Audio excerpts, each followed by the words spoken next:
find that game on there. Every play was there. I'm glad you told me. Watching that. Okay, we're looking live here at Mi Acapulco Restaurant here in West Liberty. Joining us tonight, two Hall of Famers of the 16th region, former coaches of the East Carter Raiders and Lady Raiders. We have former coach Charles Baker, former coach Hager Easterling. This is the second time that they've been on the show with the Full Court Press. Gentlemen, thanks for joining. I appreciate everything you guys do. Well, thanks for having us. It's an honor, and we enjoy it, don't we, Coach? Right. Really enjoy the invite. And anytime you go back and talk about basketball and talk about what's coming up, that's what we do. We enjoy doing it. And you do a great job. You have a great show. You work really hard at it. Thank you, Hager. I appreciate that. One thing we all have in common is we've all battled as coaches against each other, and we went from playing to coaching, and now all three of us do some sort of media. I know, Charlie, Coach Baker, you're into WGO, Go Live Radio, TV. We are. We're doing that. Yeah, Hager's with Cool Hits, Total Media Sports, doing games throughout the 16th region. And what's really cool is when you have coaches that played it, the game, you've coached the game. So when you call a game, it's a different perspective, right? Oh, it helps. Yes, absolutely does. Well, it gives you an insight of what's going on, and especially coaching the game. Then you're going out talking about it.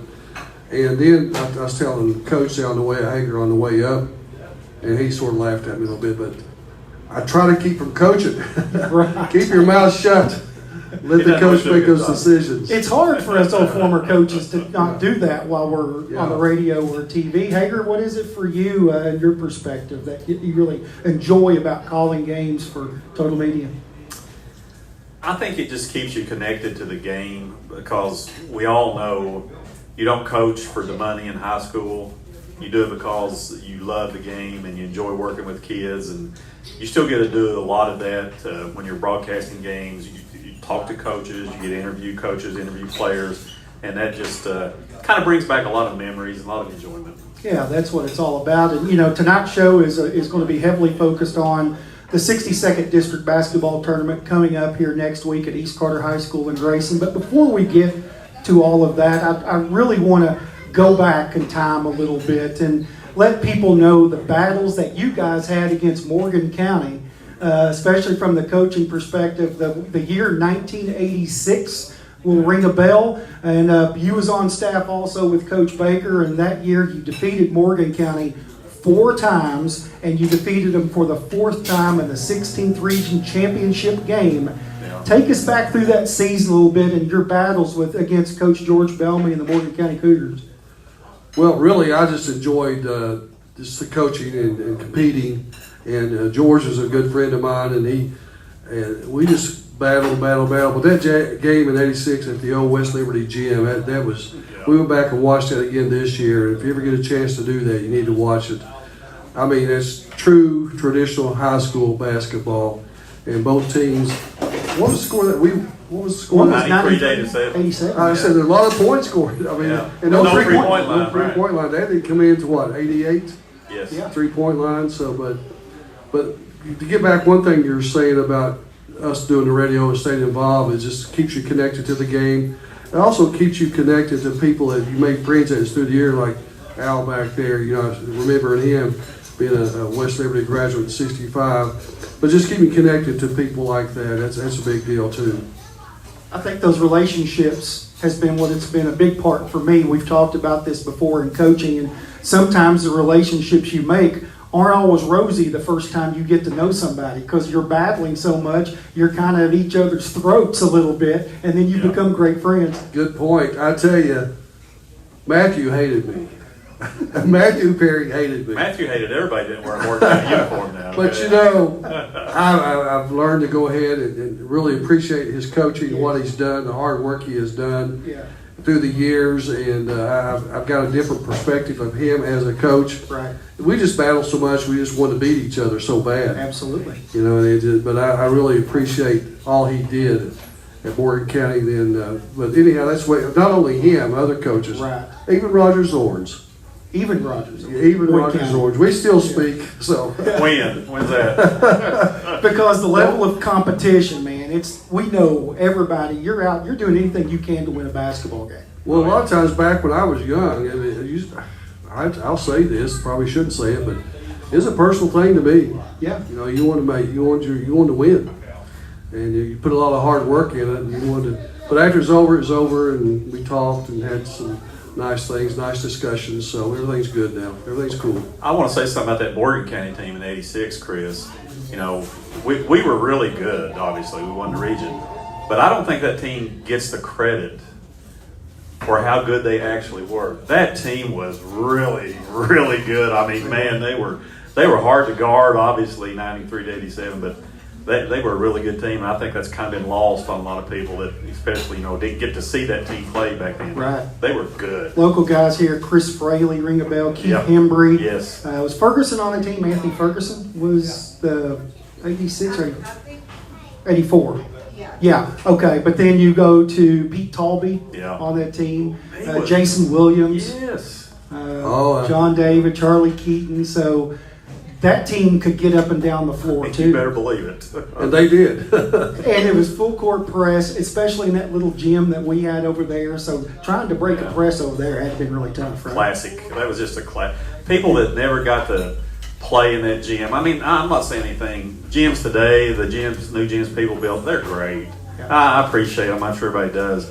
But people that didn't get to play in the old Morgan County gym, and gyms like that, they really missed something. I mean, that just that's tradition, Kentucky, down through the years. And I'd love to see them go over and play one game a year. They need to do a Glory Road game in that old gym with the old uniforms on.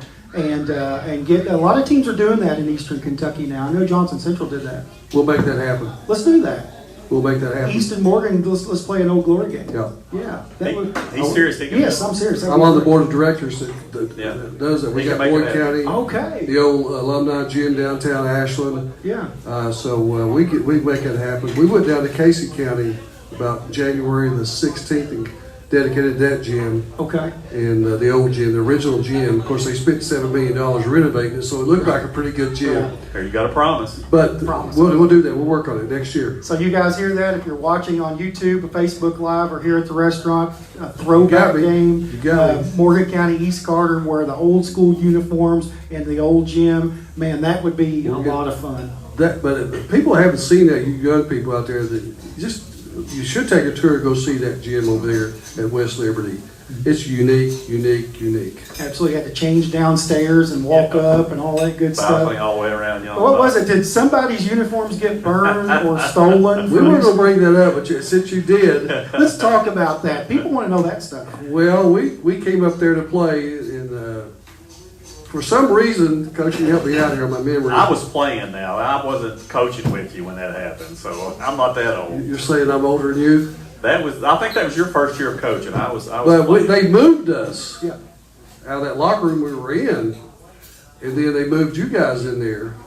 And then somebody come in, I don't know who it was, burnt the clothes of the kids that were in the locker room. Just set them on fire. Yeah, just burn them up. Yeah, we were sitting there on the bench, and we played one of our best games that night. We were up, I think, 20, 25, something like that. And smoke just started coming up the floor. And we were sitting there, looking, what in the world is going on? Well, to make a long story short, they had set Morgan County's locker room kids' clothes on fire. And to this day, we don't know if it's because they thought they were setting our clothes on fire or they were mad at Morgan County that we were beating them. We've never heard the true story behind that. So maybe somebody out there can answer that. That's somebody could. West Liberty Blue Devils in, wasn't it? The West Liberty Blue Devils. Boy, you're showing your age there. Yeah, I know. Panther, they were actually the Red Devils at one time, the Blue Devils, the Panthers, and the Cougars. I didn't know that. Yeah, that's right. And they consolidated with Ezel High School. Shout out to the Ezel Rockets. My mom sitting over there, Ezel High School, and from in 1974, 75. Is that right?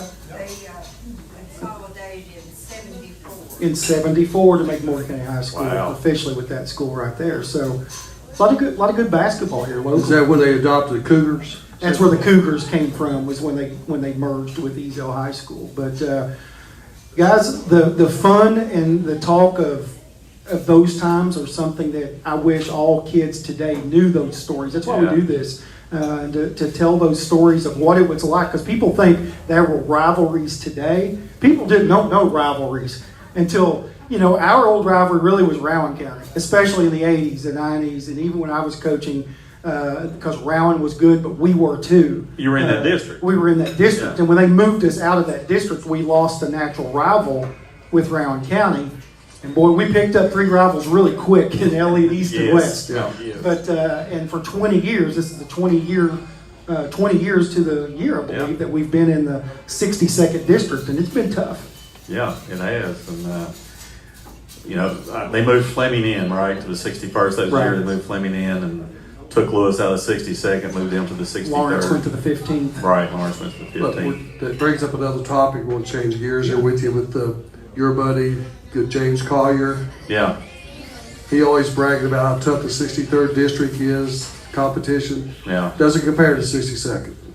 Not back then it did. I don't think so, but No. that's just my opinion. But No. you get these 4 schools in here, and you're going to talk about their records right now. That's more important to seeding, which we never did do that when we were coming through. Yeah, it was the old nervous The old conflict. draw, yeah. A draw, and But that. now, and we're going to talk about these 4 teams here in a minute. But the records right now, everybody's 0-0, and anybody can jump up and win this thing. Right. And this is the most important game of the year for these teams. The most important team. If you lose, you go home.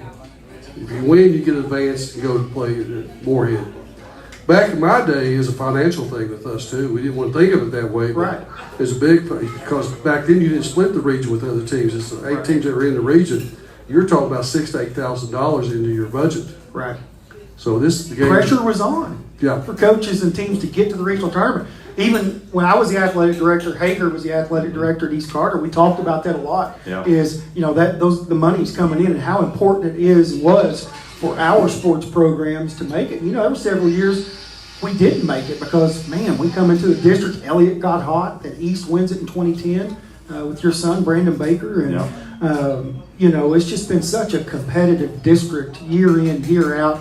It's a dogfight every single year. It is.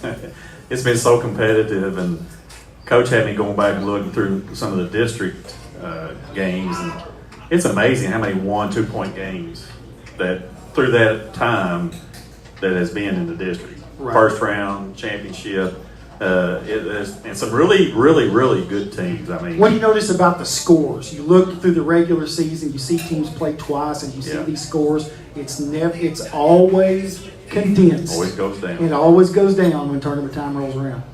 Yeah. Very conservative. You change your style, and I just think you need to play like you played all through the year.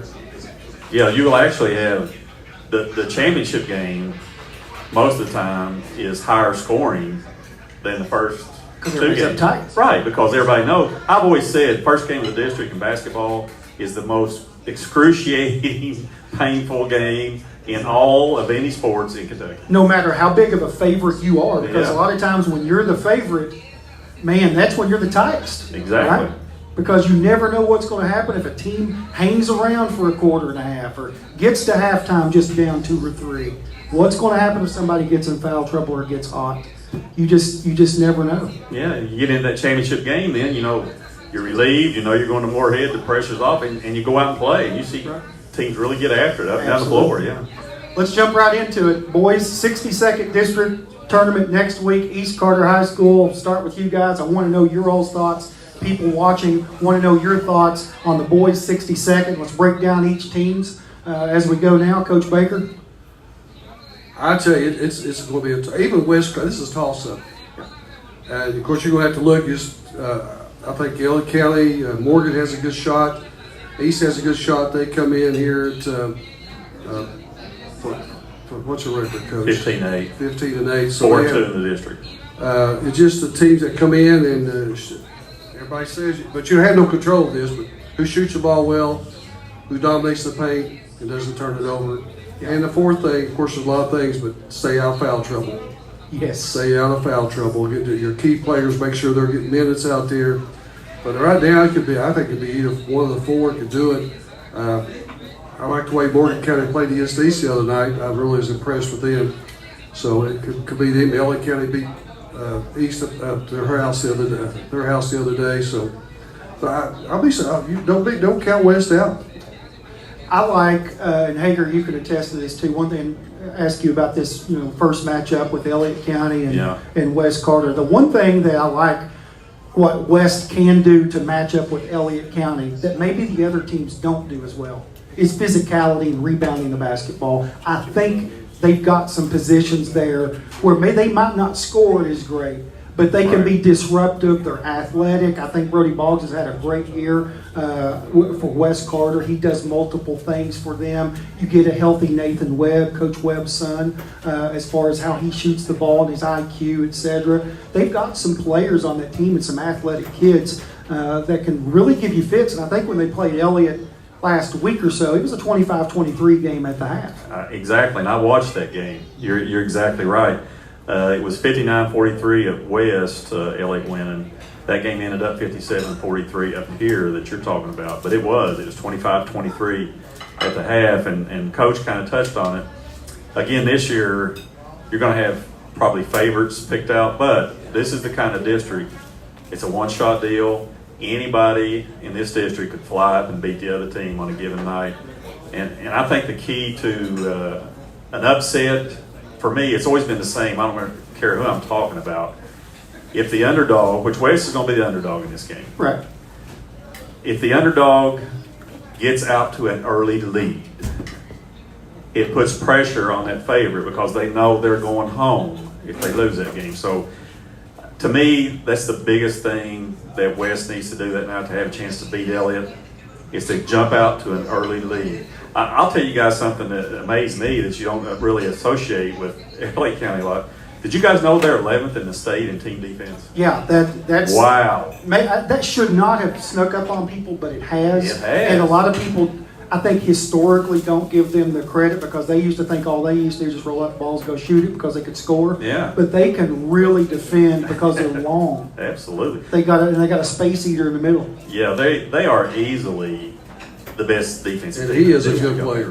Very good. Yeah. Probably one of the better players in the region. If you talk about most valuable player to their team, I think Tyson Crabtree is that. Yes. Oh, I yeah. totally agree with that. He's been very impressive the last 2 years I've watched him play. And everybody says, where did he come from? I said, he's been around. He's been here. He's been there. That's right. And he's just developed. He's got great feet, good soft touch. Great hands. Great hands. A lot of people around here were like, man, what does this kid look like if he's on a football field? He's built really well too, and so. But other kids, and talk about the role players a little bit. Even for Elliott and for West Carter, they've got some players that really stepped up. I think Ethan Copley's really stepped up for them. Ian Griffith can't keep him off the glass because you know what you get with Lake Atkins, Elijah Faulkner, and Tyson Crabtree. But those other kids have really found their role really well right now. Well, you mentioned something there that those are going to be important players in who wins the games. Who's going to step up and contribute and affect the game in a positive way? And those players, like you just said there, are very important. How they play is going to decide how the outcome is going to be. Yeah, and I think what you just said about the role players, in the 2 games that West and Elliott have played, Elliott has held Nathan Webb to a total of 9 points. They actually shut him out in the last game up here. So that tells me they're giving, and I watched the game like I said, they're giving him a lot of attention, really staying out on him. So, Chris, that's another thing that West has to do. It's those players you're talking about. If they're going to get out on Webb and really play him tight, take away the 3, the rest of the players have to take advantage of that with the space that they're provided. They've got to score some points.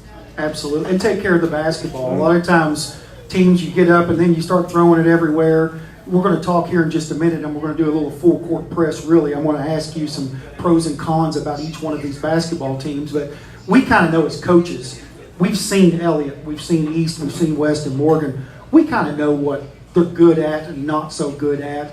But also, this time of year, let's just be honest here. When the game gets tossed up in the district tournament postseason play, is it called tighter? Is it more physical? And who adjusts to that? As far as how the officiating goes, I'm not saying this is a good or bad thing, but we know that in tournament play, sometimes it might be a bloodbath, and sometimes somebody's going to the free throw line 50 times. I think it's very important who you know is going to officiate your game, but I just think these officials cannot change their style of refereeing. They got to stay the same guy you've been all year. and sometimes that doesn't happen. Right. So you got really. I'm a volleyball official, and that's one thing we try to tell our guys when they go into tournament play: Right. be the same person you've been all year. Don't change. Do you believe a lot of people, when you hear back and forth with coaches and friends of mine, and they're like, well, they argue and complain that if it's a foul with 7 minutes and 10 seconds to go in the first quarter with 2-0, why is that not the same foul with 2 seconds to go when the game's on the line? Yeah. Well, there's one guy told me about Bobby Coach who passed away about a month. Was it a month ago? Yeah, just a few weeks ago. It's not been that long. They said, and this is the college coach at KCU, said he loves seeing Bobby Coach come into town. He said, one thing you're going to get, he's either be, I mean this in a good way, he's going to be either consistently good or consistently bad. But you know what Bob's going to do. Right. He meant that in a good way, positive way. Right. So to answer your question for me, Chris, I think for the most part in the postseason, I think it becomes a knockdown drag out, really physical. Now, like you said, there's always exceptions where they call everything. I don't think there's even a middle ground. They're either letting teams play really physical or they're calling everything and somebody's shooting 40 free throws. So you have no control over that, but you have control over how you respond to it. And that could go a long way to decide who wins these games. Who can show their composure Exactly. if you are getting whacked and it's not called or whatever. And that is a big thing. Momentum shifts. well, that is keep your focus on the game, not the referee. Yes, 100%. But, you got contrasting styles. You flip to Morgan County, who offensively been scoring points. Wow. But defensively, but not been guarding anybody. Said that last night. Let's talk a little bit about that matchup. Morgan County and East Carter. They split in the regular season. The first one over here was a double overtime win for East Carter. The second one, Morgan County controlled that one from the tip in Grayson. Some different personnel, maybe even for both teams going into the district tournament and play. But how do they stack up, coaches? Well, I think that it's going to be very important that Tussey plays. He's been out the last couple of games because he so has a very positive effect on the game. Yeah. He probably won't score a lot of points, but he handles the ball a lot.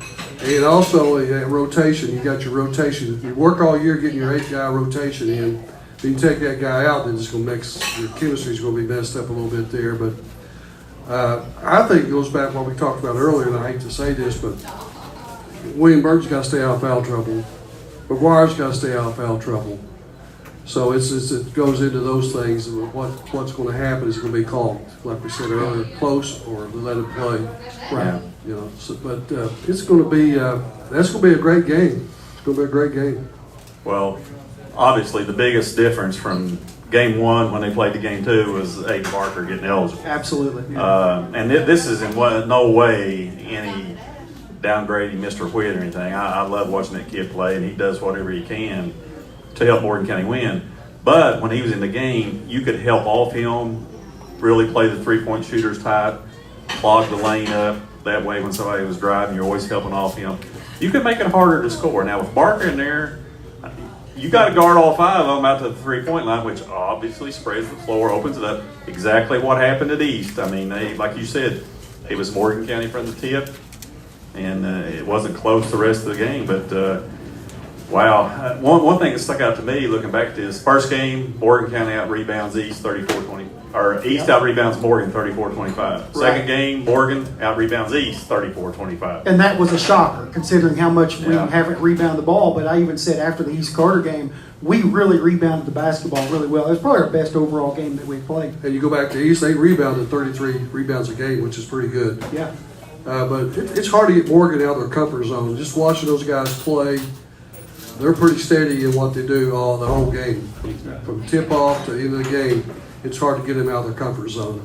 Yeah, and I think, it becomes one of those situations where obviously you want to get a track meet, you want to be high scoring, but we know that district tournament games are obviously going to be a lot more low scoring for a variety of reasons. Possessions matter, defensive stops matter. You want to, each coach is going to try to make the other coach uncomfortable. They want to make the other coach a little bit. And that's a little bit of gamesmanship that both coaches are going to have to do. Yeah, absolutely. That's the key defensively. If you can make the other team a little uncomfortable, then you're probably going to be in pretty good shape that night. To me, and I'm not criticizing anybody. Don't ever tell you. We're just at a talk show, but That's what we do. Don't start Yeah. coaching now. East's not a very good 3-point shooting team. I mean, they're 31.9% on the year. So for me,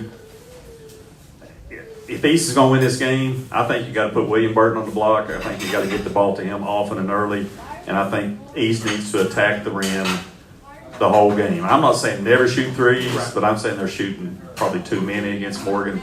Attack the basket, get it down inside, try to get Morgan in foul trouble. And I want to tell you guys something about Morgan County. Did y'all know this? Guys, they're shooting 76% from the free throw line. So you don't want to be behind them going down the stretch. No, that's because they're winning. That's as a team, yeah. Yeah, if you shoot average 71% in your free throw shooting, you're going to be over 500 in your wins. Well, I looked this up. That 76% is 7th in the state. Okay? I looked this up. 8 teams in the region have 1 or 0 guys as an individual shooting 76%. They're shooting 76% as a team. So you better keep them off the free throw line, too. Well, I said I wasn't going to say this about Kentucky, but if they made their free throws last night, they would have won. No, you're ruining the show, babe. Don't talk about Or if that. they play defense. Or play defense. There yeah. you go. That's another show. I think that's obvious. Morgan County, they do have shooters that can shoot the basketballs. Well, the trusty kids, I mean, you got to stay up in him. You can't give him any daylight at all. And you got to make him put the ball on the floor and push you back out to the half court, make him dribble towards the half court line. And I know he's your son, and his grandpa might be almost. But he's still good. But he's He's still still good. Just like this guy told me a long time ago this story about my son, who was a freshman, and I wouldn't start him, and he said, "If we're going to win, you got to put him in the game. You've got to play. You got to play him." He said he's good enough to play. So, but anyhow, your kid can play. They have a lot of other good players out there, and it's going to be a tough ball game.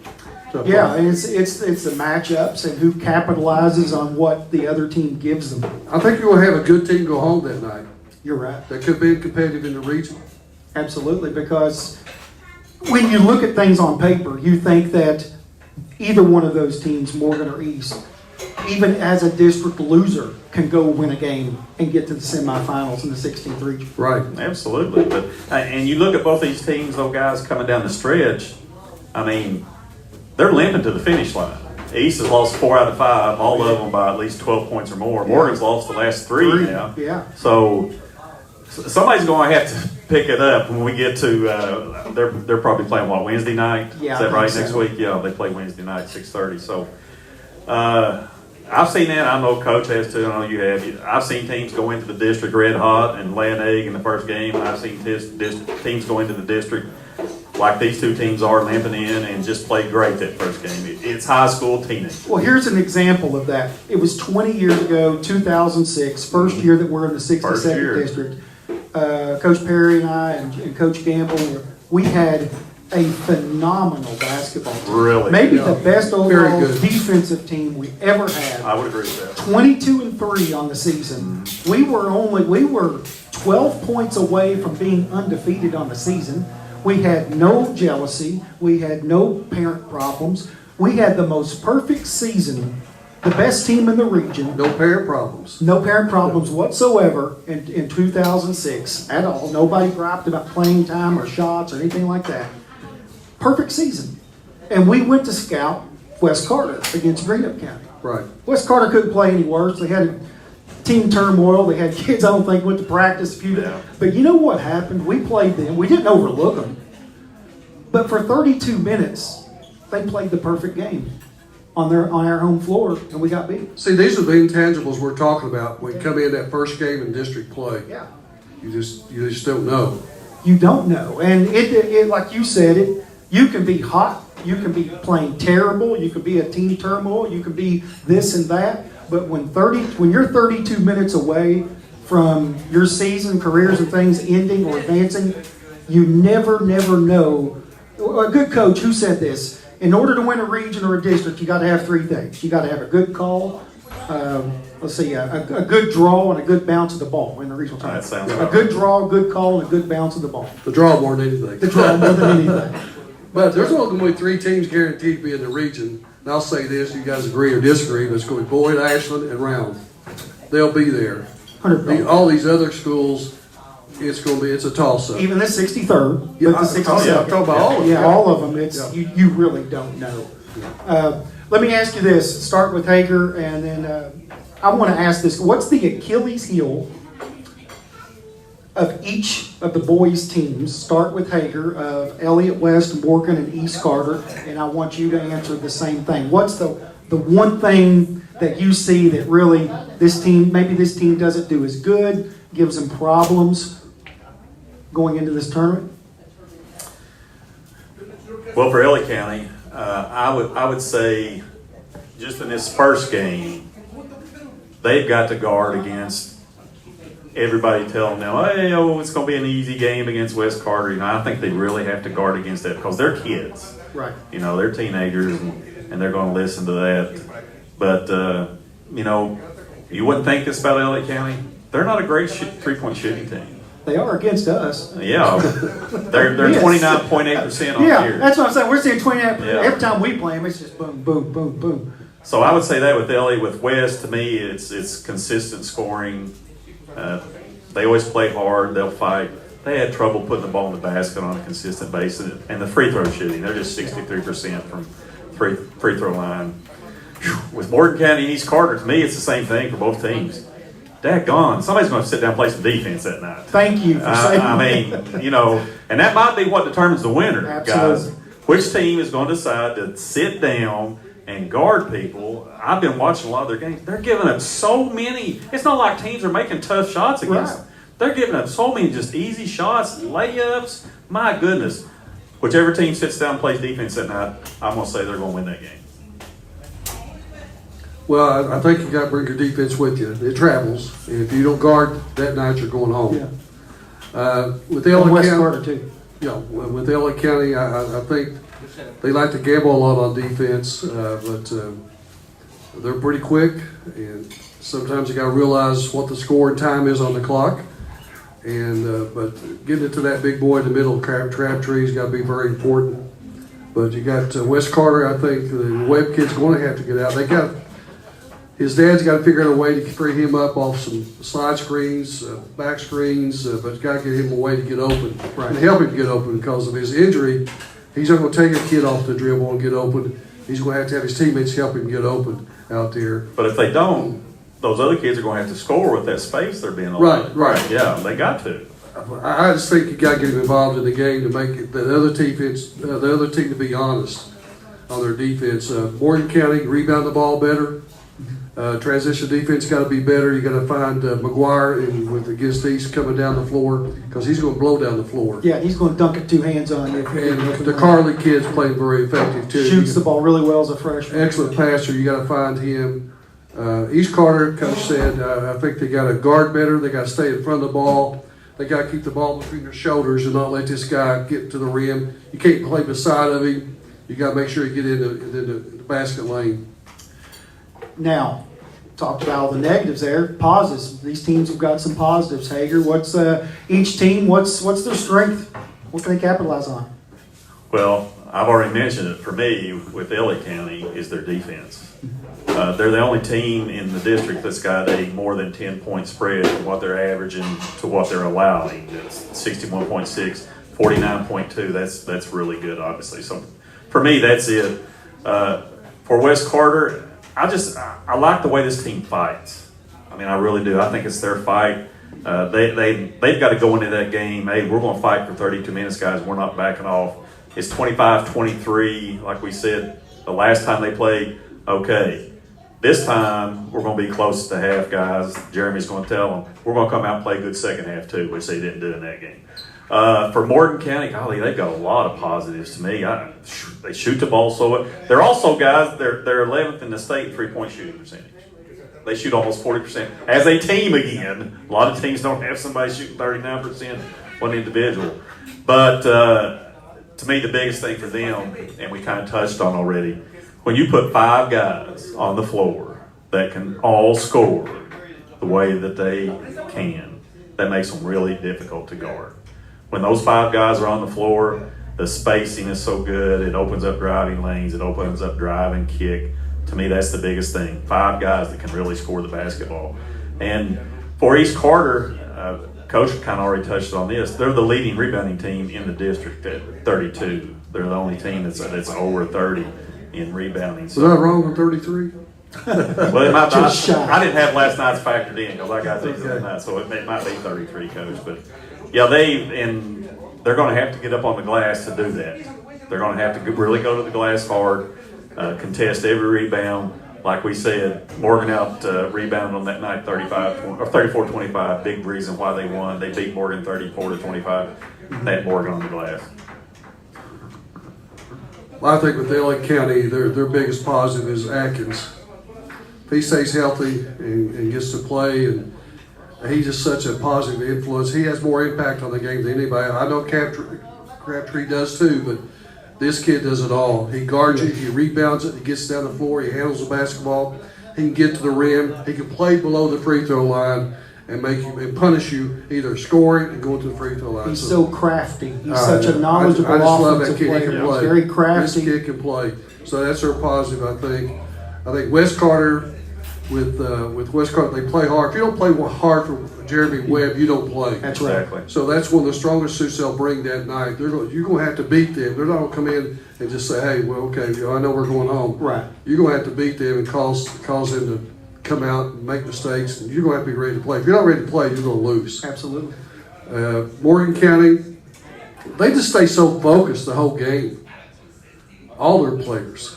I mean, you just can't rattle them. They might have one stretch where they go back-to-back not scoring, but they're not going to go 3 trips or 4 trips. And they're going to have a lot of runs on you, so you're going to have to really, you just can't shake them. They take care of the basketball, and but I think that's one of their strongest points. They're just solid, mentally solid. Yeah, I think in the diversity offensively, I think it's the only team in the district that all 5 starters average double figures. Oh, yeah. So they do have that ability to have multiple scorers each night. I think when I'm doing my own math, all 5 of the starters have scored at least 27 points or more in a game. So So they have the possibility to score a lot of That points. tells you they share the ball. Yeah. They're a good team. But they know they're mentally sharp on the game. They know the game well. And they're really, it goes back to the coach a little bit, but just watching them play, they just know how to play. Yeah. There's not, well, I don't mean this bad, Coach Griffith, but it's easy to coach a team like that that's mentally sharp out there and knows the game, has an IQ of basketball on the court. East Carter, they do a lot of good things out there, and we just touched on that. Really rebound the ball well. They pass the ball real well. They share the ball. Especially if you allow East to get in their offense and their continuity offense in the half court, they're really good. They're tough in They move transition. without the basketball really well. They're tough in transition. Yeah. They move it. You throw it to the wing, and they fake step in that shot. They're going to make it, but they also look for cutters down the middle. Absolutely, They're going to secondary share part the of ball that, there. that So transition. those are strong points there. And I think that that night they'll play defense a lot better than they have been. We've knocked a little bit on defense, but they're very capable. They're long. McGuire can guard you. Wim can guard the block. Early in the year, East Carter defensively was really good, I thought. Thomas Burton can guard you. So it's going to be. This is the time you want to pay your money or watch it streaming, wherever you want to do. This is the time to watch high school basketball. You know, you made a good point there, Chris. A month ago, I would have picked East Carter to win this district hands down. I mean, I really thought they were by far the best team. Then Coach Baker had to be away the night that East played Elliott up at East. You may not believe this. Lakin Atkins, he did not take a shot. I watched that game. He did not take a shot. Did not attempt a field goal. How do you go through a game and Lake Atkins not take He was a averaging shot? at the time about 20 points a game, and I'm like, what's going on? I mean, I know, Yeah. you know, Cole took whoever's guarding and said, Yeah. don't help, just get over there and Yeah. find the ball, stick your nose in his chest, don't worry about helping on the weak But side. or was anything Thomas else." Burton guarding him? Yes, most of the time. Well, They stud some. Thomas Burton guard. Asher Campbell did the same thing here when they beat us here. He really defended really well that night too, and that's when I was like, man, this is.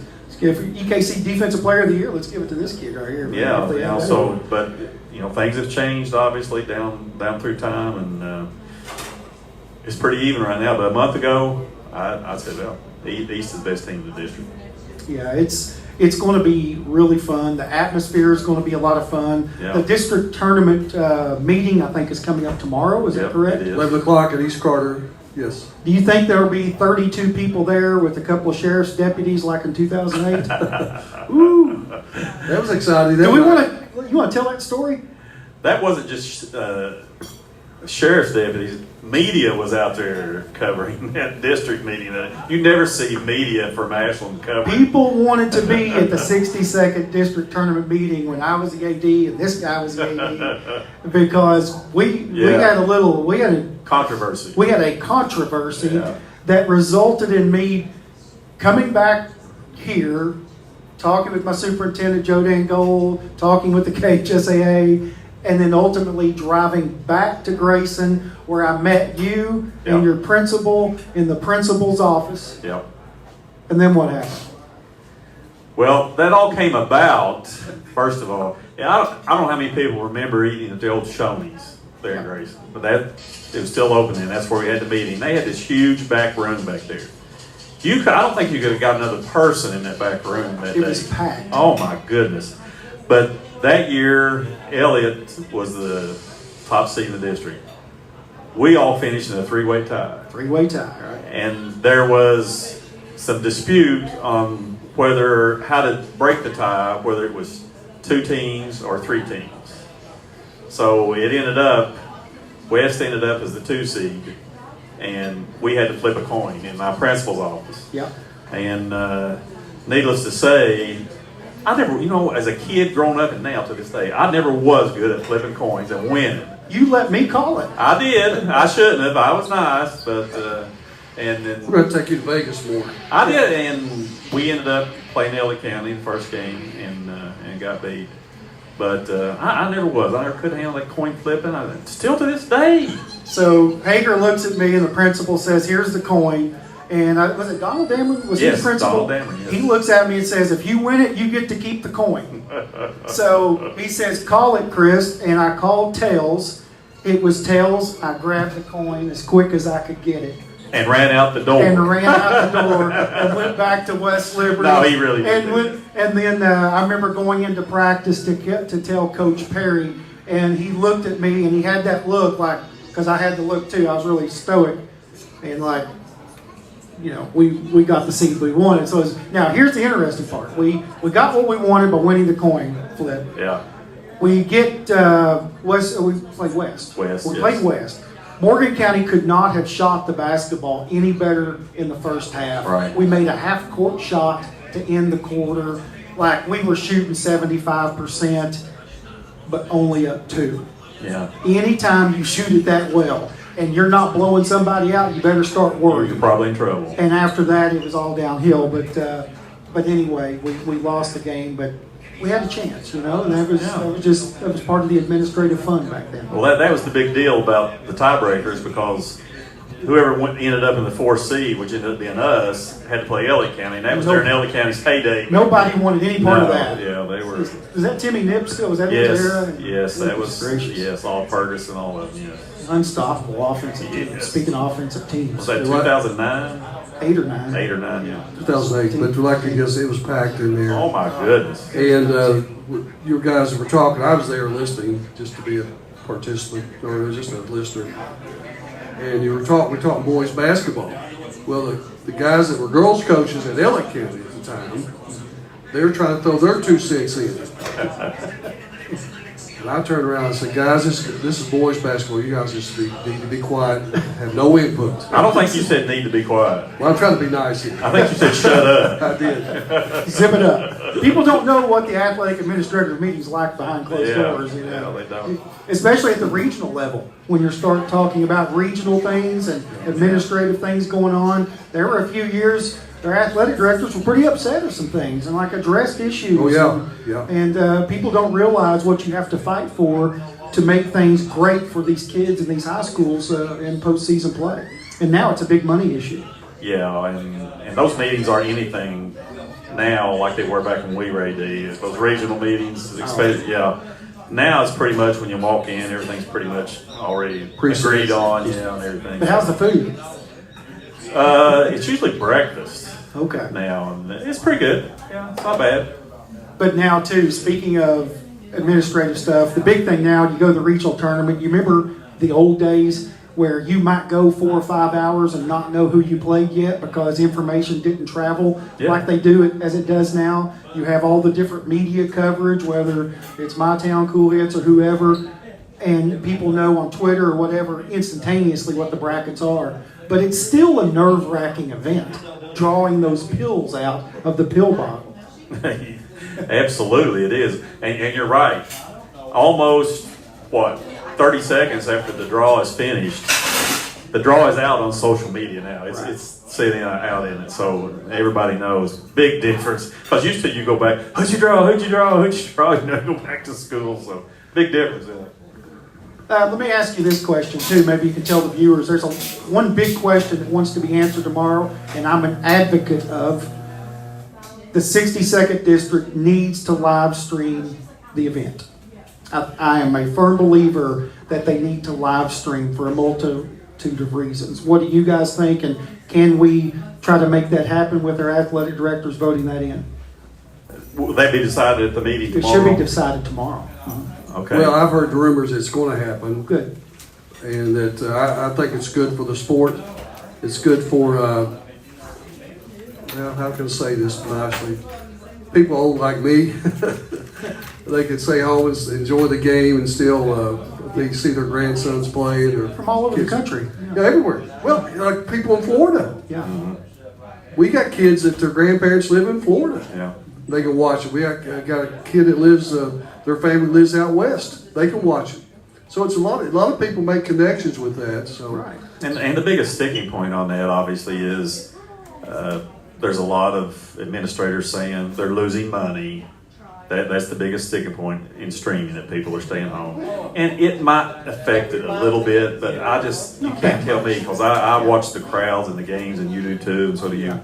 You can't tell me it's making a substantial difference in the gate. I don't believe that. And the prices have gone up. Yes, they Of made a the difference. tickets, it's at $10 or more now to get in. Your concessions can go up. Your sponsorships and the people that want to broadcast these things live are paying fees to help offset. And I think it's fine. I think it's time that the 62nd does it, because so many wonderful moments in these kids and programs' lives are not found on live television. Last year's 62nd District Tournament's nowhere to be found. Couldn't agree more. There was a lot of great moments. well, just like you said on streaming, Coach, coming up, we go back, like the game last night. You go back today and watch that game again. Yes. It's exposed, and a lot of people that didn't have maybe work last night, wasn't at the game, you go back like today and review and watch that game. Also, it's a good tool for our referees to watch and get them as a teaching tool, make them, hey, maybe I should have done that. Right. It's Yeah. just, And it can save you a lot of time scouting. Absolutely. I mean, you don't have to worry about trading tapes or going driving 30 miles. Remember those or old trading the VCR tapes? gosh. Meet you halfway. And you'd have people accusing other schools of coming in their gym, scouting them, and filming it that night. So you don't have to worry about that anymore. You get up the next morning and you can watch who you're playing next. But I just think it's really good for the game. And you guys said, hey, charge them a little bit. That'll probably make up for the difference, and people's not there. So We got about a few minutes left. We could talk a little bit about the girls too. We know in the 62nd District, especially this guy right here, Hager Easterling, has won, how many, 11, 13? He's the district expert. titles? Or, you got a lot of both of these guys here have a combined win total of around 1,100. It's over 1,000, isn't it? Well over 1,000 combined wins I don't even in know. your time. So you know a whole lot about winning and winning championships. East Carter, he's Lady Raiders head coach. You had a lot of battles. Old Jeff Brown, We did. Morgan County. Jeff was on the show. Jeff Really Brown. good coach. Great. Really good Nobody disliked Jeff Brown Exactly. when coaching business. And we always said that before we quit, we wanted to coach together some way. Yeah. And the last year that I coached, I was the head coach on the Kentucky-Indiana All-Star game. I got Jeff Brown to be one of my assistants. So Awesome. we got to coach together. That's we made it. So that was really good. But let's talk about the girls. We know East Carter going to be the favorite. You're going to have a really good game between Morgan and West Carter. Elliott County still rebuilding there.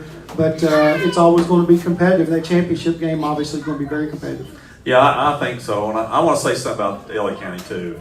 I think these girls need to be commended for not quitting. for what they've had to go through on the scoreboard this year. A lot of kids would have said, hey, coach, mom, dad, whatever, I'm packing it in.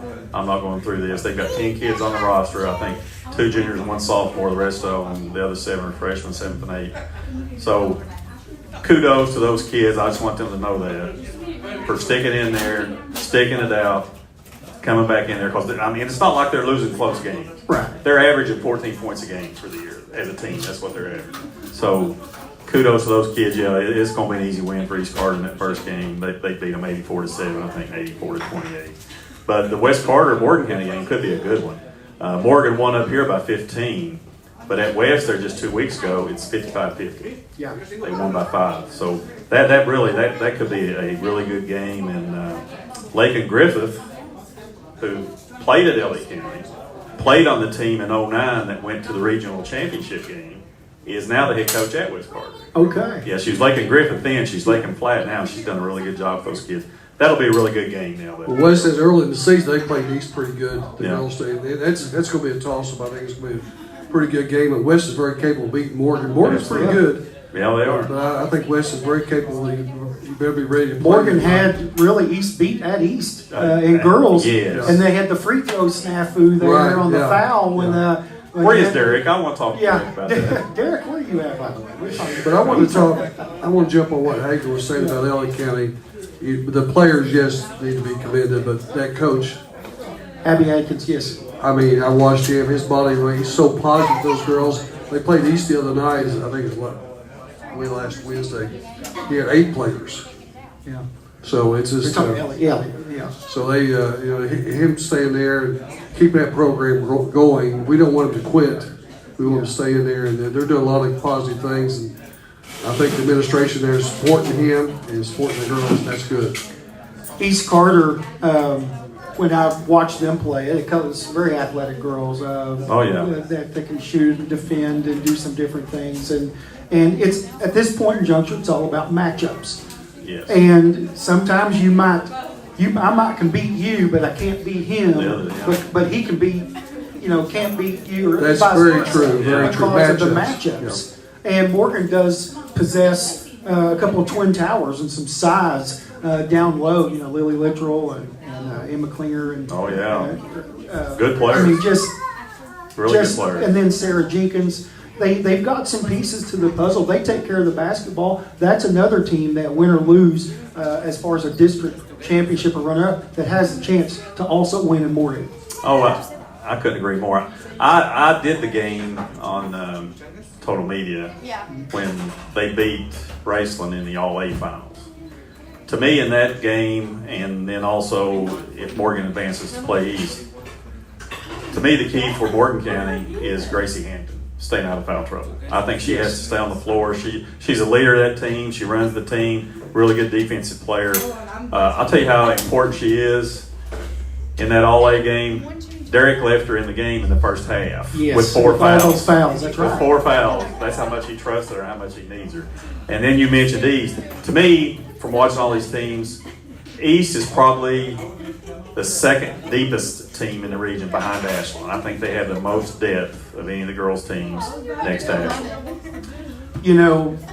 Speaking of Gracie, I was joking with her on a couple of shows back. We had Derek. It seems like she's been here for 19 years. She has. She was like what I said about his son at East Carter, Brandon Baker. He played 40 years at East Carter. He was never going to graduate.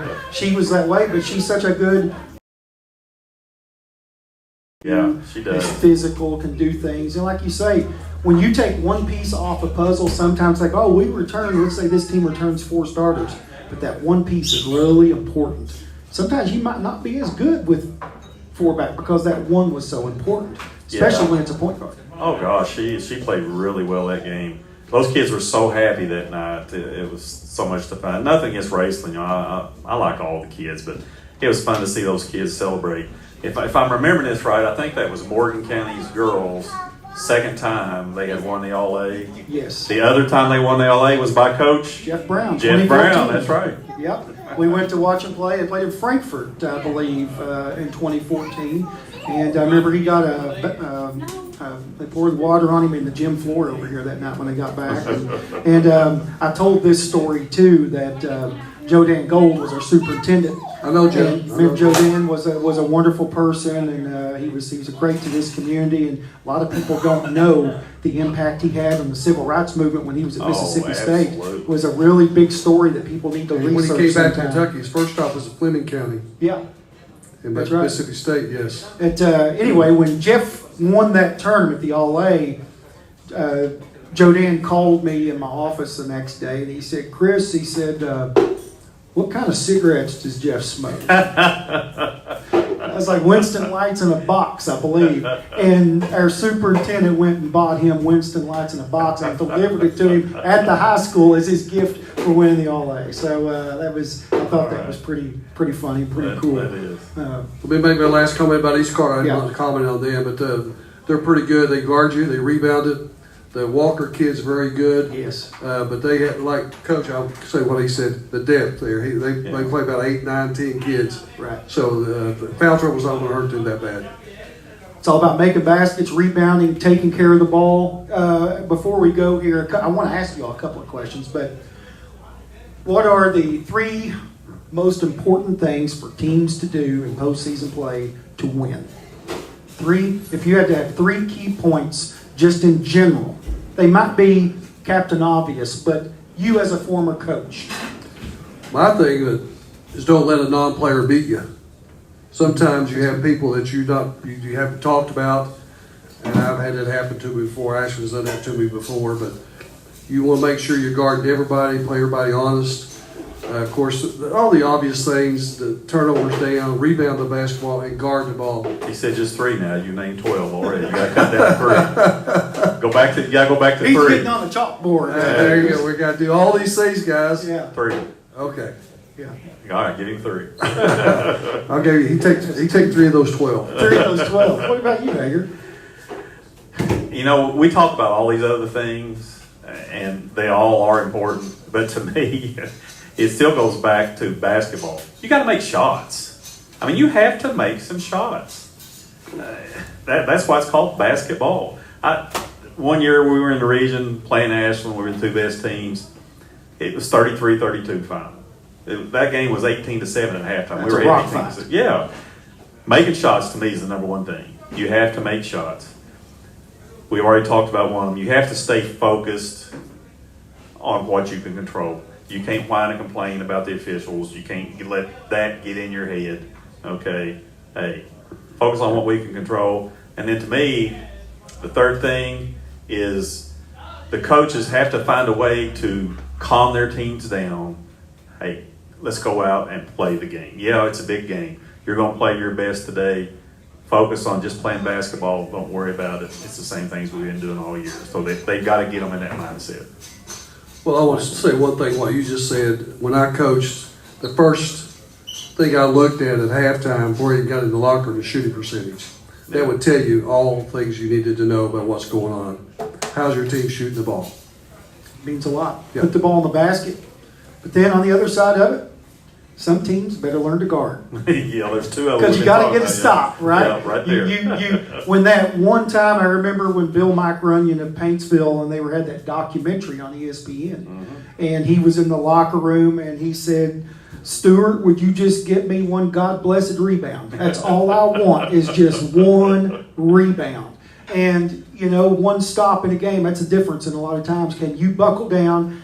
Can you grab a basketball with 2 hands? Can you get a loose ball? And sometimes the momentum shifts in these games on a loose ball or Absolutely. a long rebound, an easy basket or a tip or a deflection.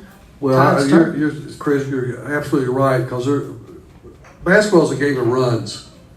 And if you're not capable of putting 3 stops together, you're in trouble.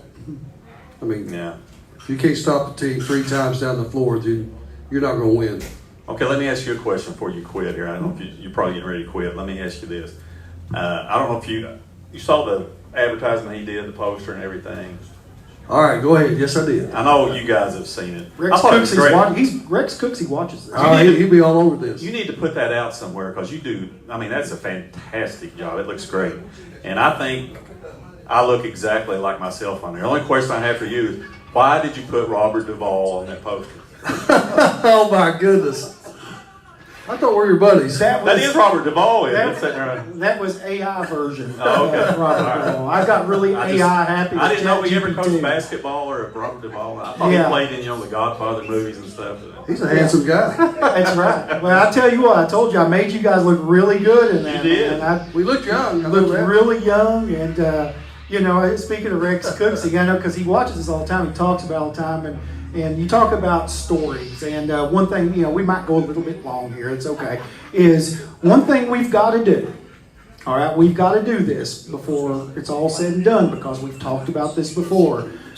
I've talked to Kelly Wells at Morehead State. We need to establish a 16th Region Basketball Hall of Fame. We have the place to house it at Johnson Arena. I think you guys would be perfect to help with the committee on that and get the ball rolling. I'll help too. Kelly Wells is on board.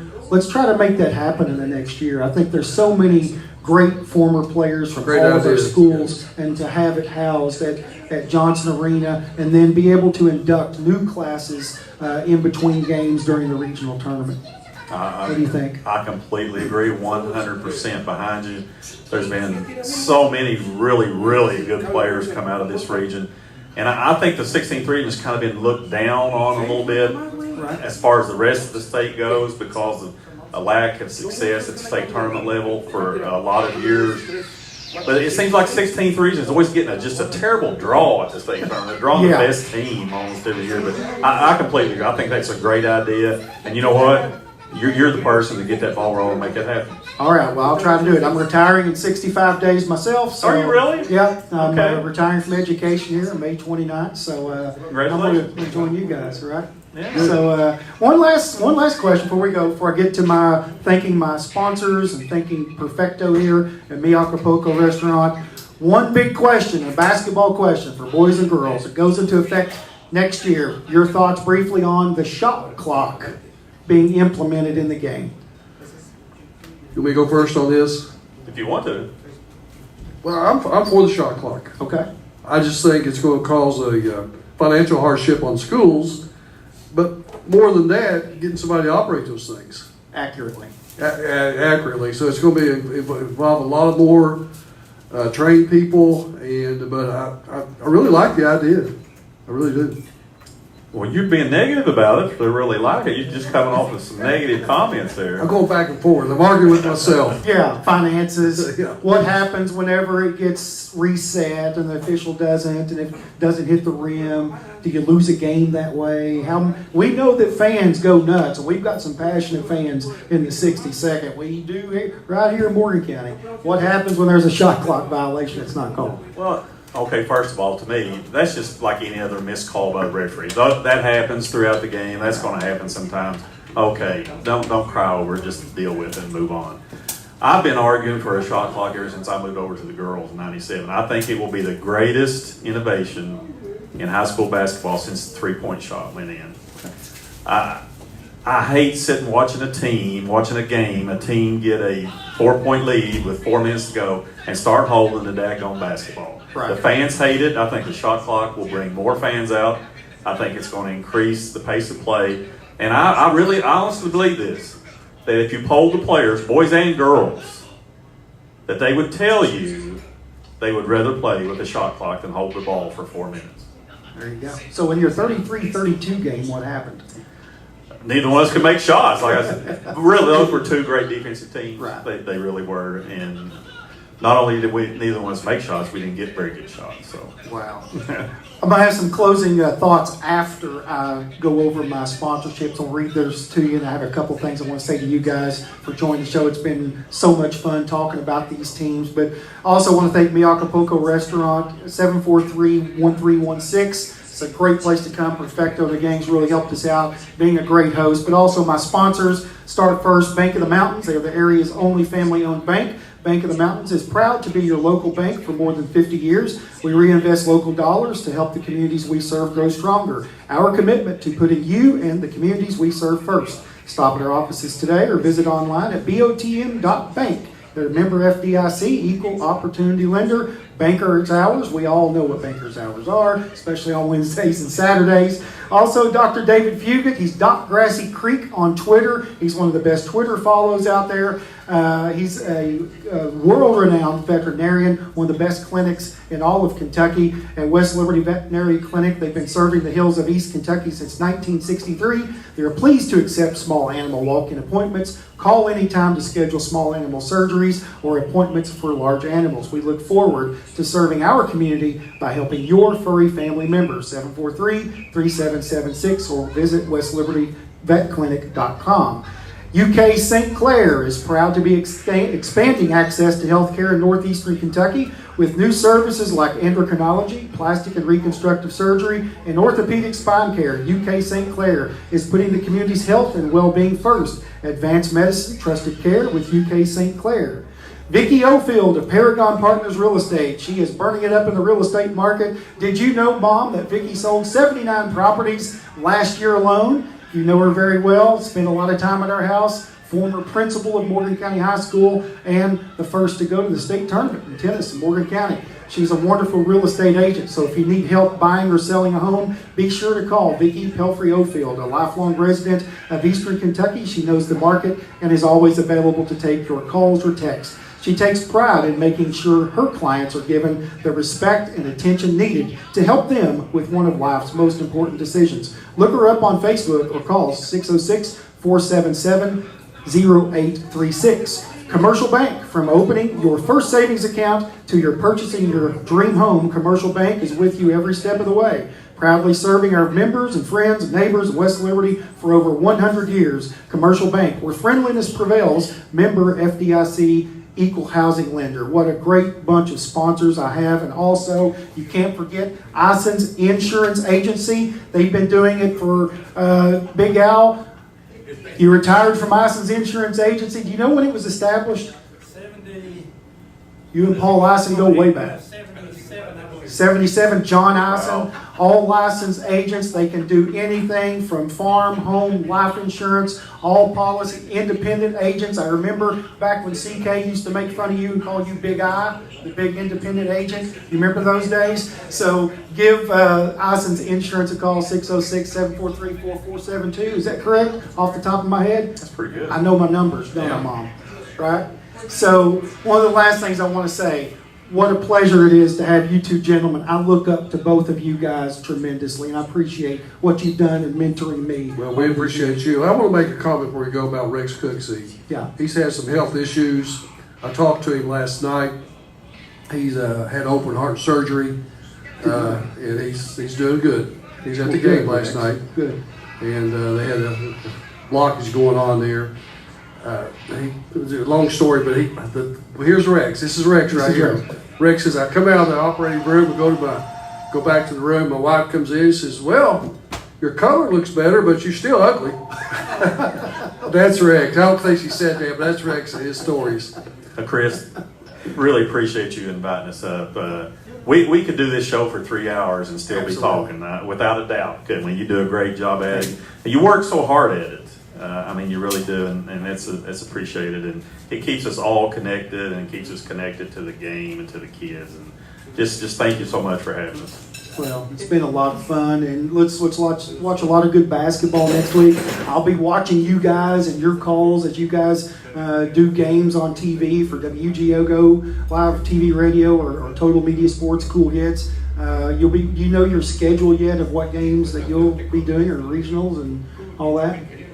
I don't know the regionals district. We'll be doing all the games in You'll be district. doing all the games in the district. Good. But guys, thank you so much. 2 Hall of Famers from East Carter High School, Coach Charlie Baker and Coach Hager, Easterling, once again, thank you so much, and thanks to the sponsors and everybody and the people that come out tonight. And go support your favorite team next week, and show good sportsmanship as well. And just remember what this is all about: building relationships. The coaching industry's built some of the best relationships that I've ever had, and I look up so much to these two gentlemen so much. So until next time, so long, everybody. So thank you, Chris.